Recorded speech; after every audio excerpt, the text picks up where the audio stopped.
Bunga di Batu Cadas. Audiobook, novel silat. Cerita, Esa Mintarja. Jilid 50. Ternyata bahwa jawaban Arum itu benar-benar telah membakar jantung company itu. Bagaimanapun juga ia mempunyai harga diri yang cukup. Karena itulah maka ia pun menggeram, kau memang tidak dapat dimaafkan. Aku mencoba untuk berbuat baik terhadapmu. Tetapi kau keras kepala.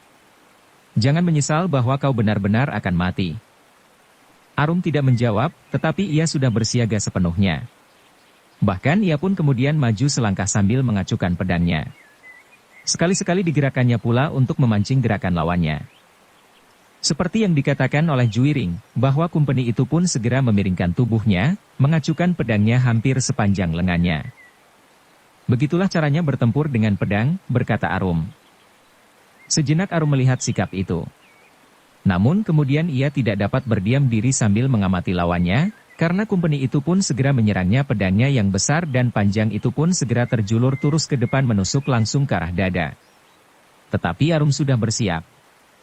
Ia pun segera mengelak. Ia tidak menangkis serangan lawannya, tetapi ia justru menyerang dengan ayunan mendatar. Company itu cukup lincah pula. Ia meloncat surut dan pedangnya menyambar pedang Arum. Dengan sengaja Arum membenturkan pedangnya, sehingga terdengar kedua pedang itu beradu.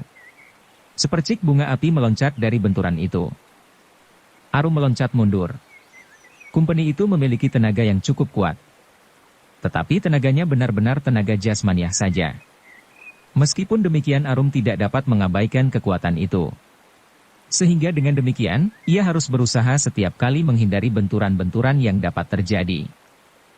Karena itulah Arum mulai dengan serangan-serangannya. Ia tidak hanya mempergunakan tangannya dan geseran kaki selangkah-selangkah. Tetapi Arum mulai berloncatan berputar-putar. Seperti company-company yang lain, mereka pernah mendapat petunjuk bagaimana orang-orang pribumi di Surakarta bertempur. Dari para prajurit, company-company itu sudah mempelajarinya serba sedikit tata gerak orang-orang Surakarta mempermainkan pedangnya, sehingga karena itu, company itu tidak terkejut melihat Arum berloncatan. Dengan sigapnya company itu bergeser setapak demi setapak. Berputar pada sebelah tumitnya dan kemudian sebuah loncatan yang panjang sambil menjulurkan pedangnya lurus-lurus. Tetapi gadis lawannya itu bertempur selincah tupai. Bahkan kemudian kakinya bagaikan tidak lagi menyentuh tanah. Company itu mengumpat di dalam hatinya. Pedangnya seakan-akan tidak pernah berarti sama sekali di dalam perkelahian itu. Arum hampir tidak pernah membiarkan senjatanya membentur senjata lawannya secara langsung. Ia akan segera kehabisan tenaga, berkata company itu di dalam hatinya. Dan ia pun membiarkannya Arum berloncatan mengelilinginya. Tetapi semakin lama company itu menjadi semakin bingung. Ia tidak dapat sekedar menangkis dan menghindar sambil menunggu Arum kelelahan. Tetapi ia harus berbuat sesuatu untuk menghentikan usaha Arum menyerangnya seolah-olah dari segala jurusan. Dengan demikian, company itu pun mulai mengerahkan segenap kemampuannya. Tangannya memang dapat bergerak cepat sekali. Serangan Arum yang mengarah ke bagian tubuh lawannya, selalu menyentuh pedang company itu yang menangkisnya dengan cekatan. Pertahanan company itu benar-benar rapat, desis Arum.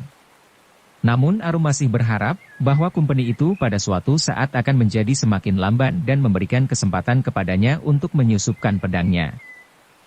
Tetapi company itu pun mengharap, bahwa cara berkelahi yang dipergunakan oleh Arum akan segera membuat gadis itu kelelahan dan perempuan itu akan segera kehabisan tenaga. Dalam pada itu, di ujung hutan itu pun pertempuran semakin lama menjadi semakin seru.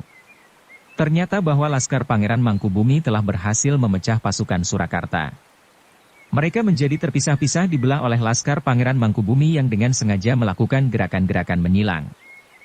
Beberapa orang dari prajurit-prajurit Surakarta yang telah kehilangan kudanya, tidak mampu berbuat apa-apa lagi selain menyingkir dari pertempuran seperti yang dilakukan oleh company yang sedang bertempur dengan Arum itu. Bahkan ada di antara mereka yang berlari secepat-cepatnya menjauhi pertempuran itu untuk menyelamatkan nyawanya, karena baginya pertempuran itu seolah-olah sudah tidak memberikan tempat lagi baginya. Company-company yang ada di pertempuran itu pun sudah terpisah yang seorang meninggalkan medan dan melihat Arum yang sedang merunduk. Kemudian terlibat dalam perkelahian melawannya. Yang lain masih berada di atas punggung kudanya dengan pedang di tangannya. Dengan gigih ia melawan orang-orang pribumi yang dianggapnya masih terlampau liar. Sedang seorang di antara mereka harus bertempur melawan seorang anak muda yang memiliki kecepatan bergerak di luar dugaan. Anak muda itu adalah Buntal. Anak muda yang membenci Kumpeni sampai ke ujung ubun-ubun. Ternyata Kumpeni yang memiliki pengalaman yang luas itu, menjadi bingung pula melawan Buntal yang memiliki kecepatan bergerak yang luar biasa. Bagi Kumpeni, orang-orang Surakarta agaknya tidak sebodoh yang diduganya. Orang-orang Surakarta telah mempunyai dasar-dasar yang kuat di dalam olah kanuragan, meskipun berbeda dengan ilmu yang mereka pelajari di negeri mereka. Dan Kumpeni itu tidak dapat mengatakan bahwa ilmunya jauh lebih baik dari ilmu orang-orang pribumi. Semula mereka menyangka bahwa para prajurit Surakarta memiliki kemampuan berperang dan bermain senjata karena Kumpeni telah memberikan beberapa petunjuk kepada mereka. Tetapi di dalam pertempuran yang sesungguhnya, orang-orang yang tidak pernah mempelajari ilmu yang dibawanya itu pun ternyata terlampau sulit dikalahkan. Dan kini salah seorang dari Kumpeni itu merasakan betapa beratnya melawan seorang anak muda yang bernama Buntal. Namun sementara itu, pertempuran di Padang Ilalang yang tidak terlampau luas itu menjadi kisruh. Para prajurit Surakarta tidak lagi dapat bertahan lebih lama. Mereka mulai terpencar dan menyebar sampai ke tanah persawahan. Bahkan sebagian dari mereka telah menjadi tercerai-berai. Laskar Pangeran Mangkubumi dengan sekuat tenaga menekan lawannya dan berusaha segera memecah sampai lumat. Kadang-kadang mereka menggeram jika setiap kali pasukan Pangeran Mangkubumi itu harus selalu dikekang oleh pesan-pesan pemimpinnya yang berjanggut putih, bahwa jangan ada korban yang jatuh jika tidak terpaksa sekali. Karena prajurit-prajurit Surakarta itu sebenarnya adalah masih keluarga sendiri pula. Tetapi mereka membunuh pula kawan-kawan kami, hampir setiap orang di dalam pasukan Pangeran Mangkubumi itu menggerutu di dalam hati. Sehingga dengan demikian, maka ada pula di antara mereka yang tidak dapat mengendalikan dirinya, dan ada juga prajurit-prajurit Surakarta yang menjadi korban. Ketika seorang laskar Pangeran Mangkubumi berhasil menghentikan seorang prajurit yang melarikan diri dan terluka di bahunya, maka laskar itu pun berkata, "Kau akan lari kemana?" Prajurit Surakarta itu tidak menjawab, ia sadar bahwa lukanya cukup parah, sehingga jika ia harus bertempur, maka ia tidak akan dapat bertahan terlalu lama. Tetapi karena ia berada di medan perang, maka ia tidak dapat berbuat apapun juga. "Kemana?" laskar itu membentak. Tetapi prajurit itu masih tetap diam. Meskipun demikian, prajurit yang terluka itu masih tetap menggenggam senjata di tangannya. "Apakah kau ingin mati?" bertanya laskar itu. Prajurit itu memandangnya dengan tegang. Namun kemudian jawabnya, "Kematian bagi seorang prajurit di medan adalah wajar. Tetapi aku masih menggenggam padang." Terasa sepercik api memanasi telinga laskar itu. Tetapi setiap kali pula ia tertahan oleh pesan pemimpinnya. Bahkan kemudian di hati laskar Pangeran Mangkubumi itu tumbuh semacam keinginan untuk menunjukkan harga dirinya sebagai seorang yang berada di dalam lingkungan yang disebut pemberontak. Karena itu maka ia pun kemudian berkata sambil tertawa, "Jangan lekas berputus asa. Memang bagi seorang prajurit kematian adalah wajar. Tetapi sekarang aku ingin menunjukkan bahwa kau berada dalam keadaan yang tidak wajar, karena kau tidak akan mati. Pergilah dan sampaikan kepada kawan-kawanmu di Surakarta, bahwa laskar Pangeran Mangkubumi bukan pembunuh yang tidak berperi kemanusiaan. Jika kau berbicara tentang sifat kesatria, maka aku tidak akan membunuhmu karena kau sudah terluka parah dan tidak mampu lagi melawan dengan baik. Jika kau berbicara tentang warna kulit kita yang serupa, maka kita adalah saudara di dalam keluarga besar. Musuhku yang terutama adalah kumpeni-kumpeni itu, yang sebentar lagi akan mati di medan ini. Tetapi jika kau ingin berbicara tentang keluhuran budi, demikianlah agaknya Pangeran Mangkubumi yang berpesan mewanti-wanti, bahwa kami tidak diperkenankan membunuh prajurit-prajurit Surakarta jika bukan karena terpaksa harus mempertahankan hidup sendiri." Laskar Pangeran Mangkubumi itu berhenti sejenak, lalu, "Sekarang pergilah.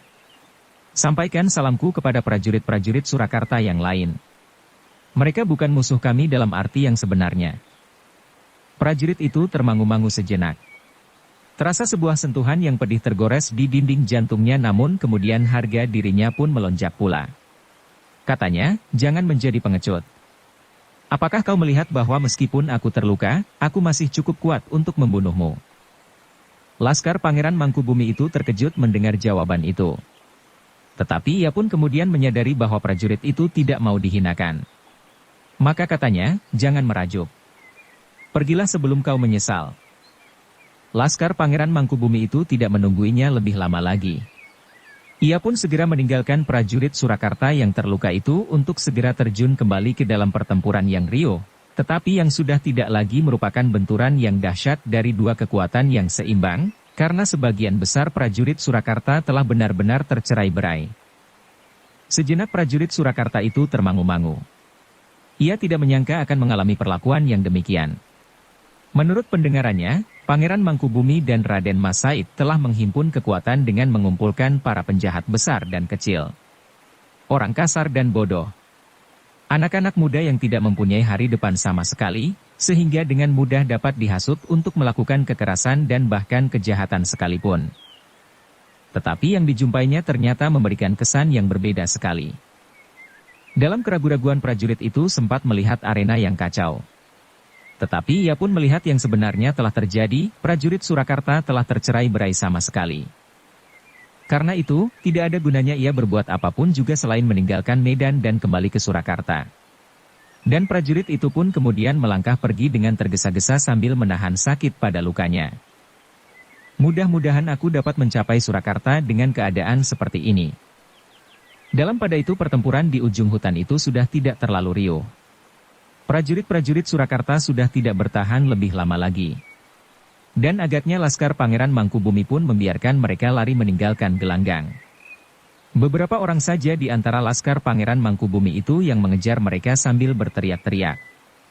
Meskipun demikian mereka tidak bermaksud benar-benar memburu dan kemudian membunuh. Yang mereka lakukan adalah sekedar memberikan tekanan atas kekalahan pasukan Surakarta itu. Tetapi Laskar Pangeran Mangkubumi itu sama sekali tidak memberi kesempatan kepada kumpeni yang ada di medan itu untuk lari. Sepeninggal prajurit-prajurit Surakarta, maka perhatian mereka benar-benar hanya tertuju kepada kumpeni yang masih ada di medan. Pada saat Laskar Pangeran Mangkubumi yang lain menyadari bahwa kumpeni itu masih ada di antara mereka, karena mereka sama sekali tidak memberinya kesempatan untuk meninggalkan medan, maka kumpeni itu dengan cemas sedang berjuang untuk mempertahankan hidupnya. Tetapi malang bagi yang seorang di antara mereka.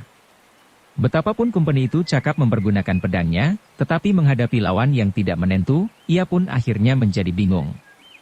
Seakan-akan ia mendapat serangan dari segala arah oleh laskar berkuda yang berputaran. Dengan bahasa yang kasar kumpeni itu mengumpat-umpat ketika ia melihat prajurit-prajurit Surakarta meninggalkan medan. Sedang ia sendiri, bagaikan terperosok ke dalam sebuah lingkaran yang tidak tertembus. Namun ternyata bahwa kumpeni itu benar-benar seorang prajurit. Ia pernah mengarungi samudera yang hampir tidak berbatas. Pengembaraannya selama itu telah membentuknya menjadi seorang prajurit berhati baja. Itulah sebabnya maka ia sama sekali tidak menjadi gentar meskipun maut telah membayang. Ia melihat seolah-olah di dalam gelapnya malam, sorot mata Laskar Pangeran Mangkubumi bagaikan api yang memancarkan kebencian dan dendam. Tetapi kumpeni itu tidak mau mati dibantai seperti seekor lembu.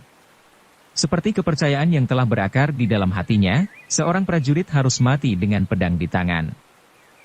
Dan sebenarnya lah demikian yang terjadi. Akhirnya kumpeni itu tidak dapat bertahan melawan luapan kemarahan, kebencian dan dendam Laskar Pangeran Mangkubumi, sehingga sejenak kemudian maka terdengar kumpeni itu mengaduh tertahan. Ia masih sempat meneriakkan kata-kata yang tidak dimengerti oleh Laskar Pangeran Mangkubumi.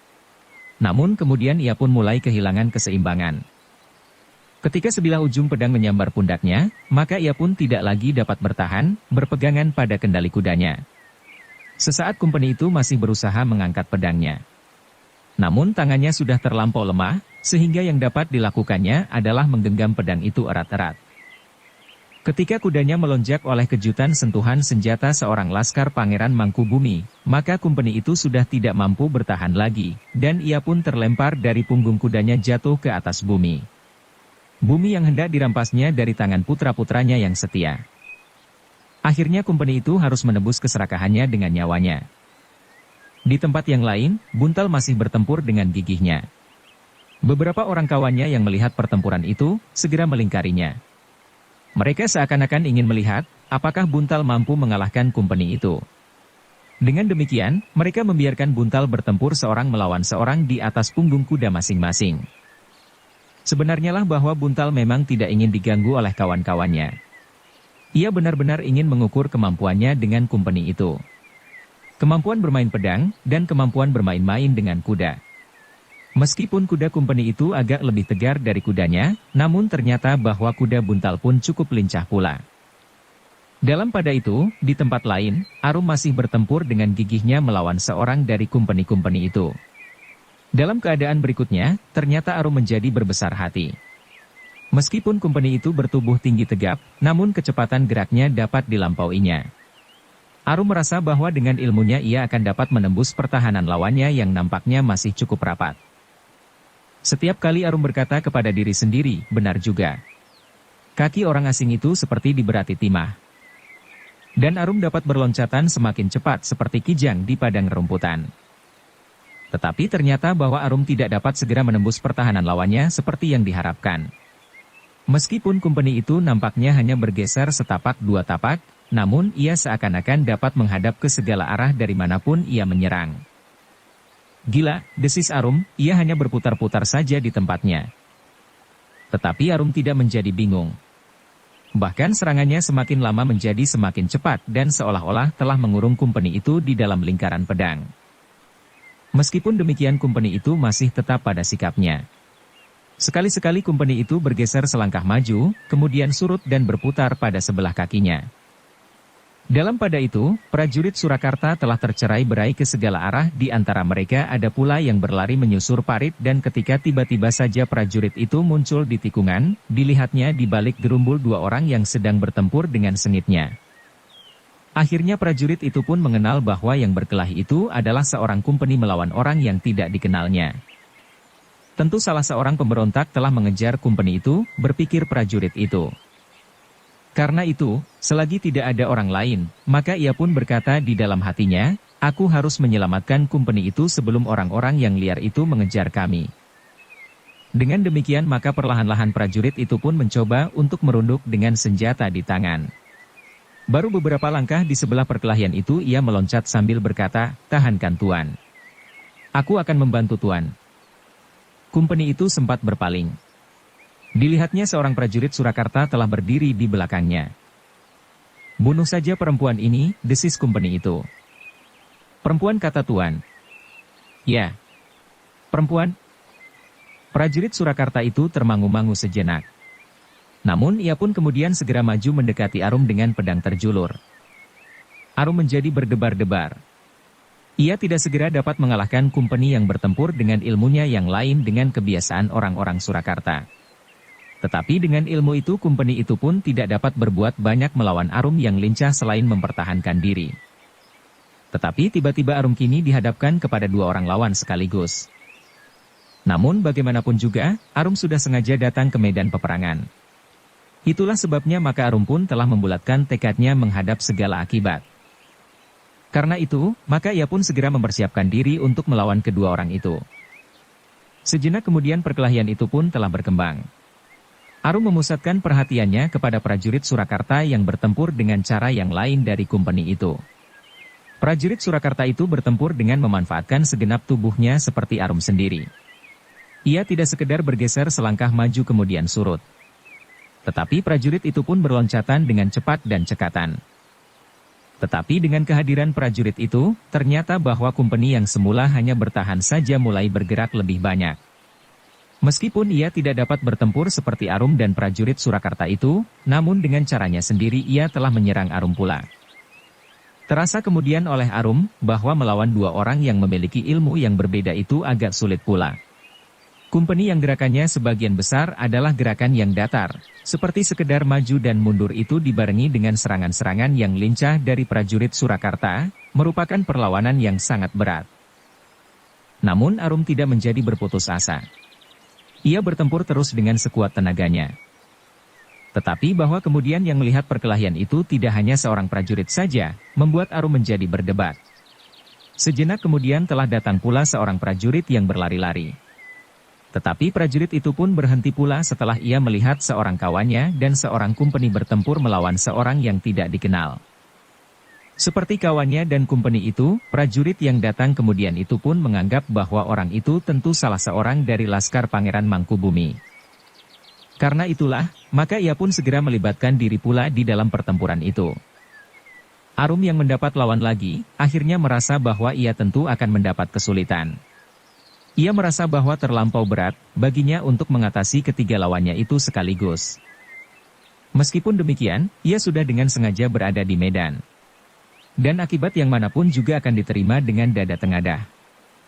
Tetapi selagi pertempuran itu menjadi semakin berat sebelah terdengarlah derap kaki kuda mendekat ternyata kemudian nampak seorang penunggang kuda di dalam keremangan malam.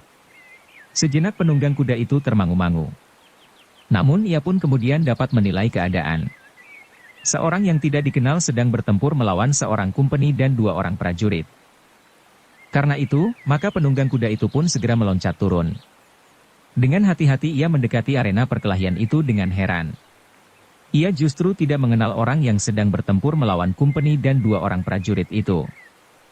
Namun demikian, karena kebenciannya kepada kumpeni telah mencengkam jantungnya, dan ia telah kehilangan buruannya di gerumbul-gerumbul perdu, maka orang itu pun segera mendekat sambil berkata kepada Arum, "Aku tidak mengenalmu, tetapi karena kau bertempur melawan kumpeni, biarlah aku membantumu." "Lawanlah yang bukan kumpeni," berkata Arum. Orang itu terkejut. Desisnya, "Kau seorang perempuan." Tetapi Arum tidak menjawab. Sejenak orang itu termangu-mangu. Namun ia tidak dapat menunggu lebih lama lagi, karena ketiga orang lawan perempuan itu agaknya bertempur semakin sengit. Karena itu, maka ia pun segera menerjunkan diri di dalam perkelahian itu. Ia tidak tahu siapakah perempuan yang mampu bertahan melawan 3 orang meskipun nampaknya ia sudah sangat terdesak. Kehadiran orang itu telah memperingan tugas Arum. Tetapi agaknya orang yang baru datang itu tidak lebih baik dari seorang prajurit Surakarta, sehingga karena itu maka Arum masih harus melawan 2 orang sekaligus. Tetapi perkelahian yang demikian itu tidak berlangsung lebih lama lagi. Di arena di ujung hutan, pertempuran telah hampir selesai seluruhnya. Bahkan laskar Pangeran Mangkubumi itu pun kemudian melihat lawan buntal terlempar dari kudanya dan tidak akan dapat bangun lagi untuk selama-lamanya. Dadanya telah dikoyak oleh senjata buntal sehingga darah telah memencar dengan derasnya. Sesaat mereka menjadi termangu-mangu. Namun kemudian mereka pun berpencaran pula sambil menggertak prajurit-prajurit Surakarta yang berlari-larian karena kehilangan kuda mereka. Namun seperti yang dipesankan oleh pemimpinnya, mereka tidak berusaha membunuh lawan sebanyak-banyaknya. Dalam pada itu beberapa orang laskar Pangeran Mangkubumi yang juga berpencaran itu sudah mulai berkumpul kembali di ujung hutan. Namun tiba-tiba seseorang datang berkuda dengan tergesa-gesa dan memberikan laporan kepada pemimpinnya, seorang perempuan sedang bertempur melawan kumpeni yang lari dari gelanggang. Beberapa orang kumpeni terbunuh di arena. Sedang yang seorang, yang melarikan diri, kini sedang berkelahi dengan seorang perempuan yang tidak kita kenal itu. Buntal yang mendengar laporan itu terkejut bukan buatan. Ia segera menduga bahwa perempuan itu tentu Arum. Karena itu, maka tanpa menunggu perintah, ia pun bertanya, "Di mana?" "Di tikungan, di tepi parit itu." Buntal segera memacu kudanya. Beberapa saat kemudian ia pun telah melihat beberapa orang kawannya sedang melingkari sebuah arena pertempuran. Buntal pun kemudian berhenti di antara kawan-kawannya. Sambil menarik nafas dalam-dalam ia melihat Arum bertempur melawan seorang kumpeni. "Bagaimana mungkin hal ini terjadi?" bertanya Buntal kepada kawannya. "Semula perempuan itu bertempur melawan 3 orang. "Heh," Buntal terkejut. "Ketika kami datang, seorang kawan kami telah mengambil seorang lawannya, sehingga ia tinggal berkelahi melawan seorang kumpeni dan seorang prajurit. Tetapi prajurit-prajurit Surakarta itu keduanya sudah kami tangkap, sedang kumpeni itu kita usahakan agar tidak dapat meninggalkan gelanggang." "Maksudmu, kalian membiarkan kumpeni itu bertempur seorang lawan seorang dengan perempuan itu?" "Ya." "Gila. Apakah kalian menyangka bahwa kalian sedang menyabung ayam? Bukan kami yang menyabung mereka. Ketika seorang kawan kami datang, mereka sudah bertempur. Bahkan perempuan itu berkelahi melawan 3 orang. 2 orang prajurit dan seorang kumpeni. Seharusnya kalian mengambil alih lawan-lawan itu. Seluruhnya." Perempuan itu tidak mau melepaskan kumpeni itu. Buntal menggeram. Bukan saja karena ia melihat Arum berada di daerah pertempuran itu, Tetapi juga karena kawan-kawannya yang melihat perkelahian itu seperti melihat sabung ayam. Bersambung ke jilid 51. Dukung kami dengan subscribe, follow, like, komen dan share. Terima kasih.